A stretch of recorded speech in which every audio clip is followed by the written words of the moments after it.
told you before here on the show, it's very difficult when you're putting together a television programme. People never truly realise that. There's a lot of work goes into that.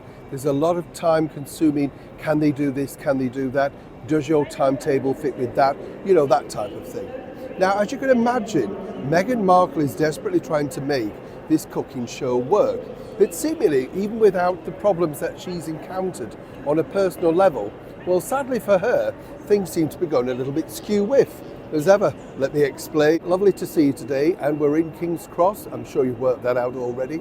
Wonderful station, isn't it? Full of beautiful history, and of course so many famous films, as I said to you before, are being filmed here. And you forget, don't you, when you see them on the black and white films and think, wow, it looked a lot more atmospherical then, but perhaps, shall we say, less underfunded. It's a lot lighter and brighter in it is today than it was obviously when they made all of those beautiful B films all of those years ago. Some people might say dark clouds are now already gathering around, of course, Meghan Markle's big return, all thanks to her cooking show with Netflix, the one that basically is all about Meghan's, well, apparently passion, which was first seen, of course, on her vlog, bog thing, whatever you want to call it, The Tig. Now here's where it gets really interesting, because as we all know, Meghan decided that this particular series was going to be all about friendship, food, passions, and just basically being together. It was supposed to be really like a chat show, showing all sorts of things, a new side to Meghan, a friendly side, one that she was very keen to debut, of course, on the red carpet for the Golden Globes. The idea really was to basically latch on a lifestyle brand attached to this particular show. Nothing wrong with that, many people do it, and you see it basically every single day on ITV daytime shows. Everybody's pushing something.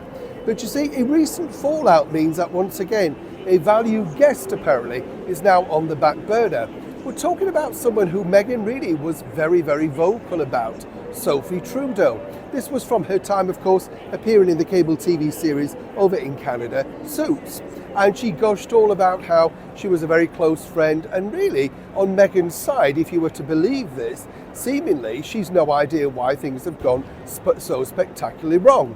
Well, apparently, there was a reach out to Sophie to become a guest on Meghan's cooking show, but silence, as they say, is pretty golden. And so far, Meghan has decided, having not heard back and seen that recent print interview that Sophie gave, well, she's now decided she's going to be looking for, shall we say, fresh talent to appear alongside her.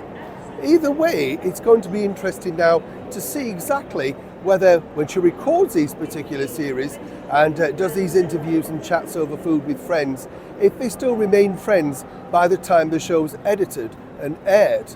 That's really going to be the true test, isn't it?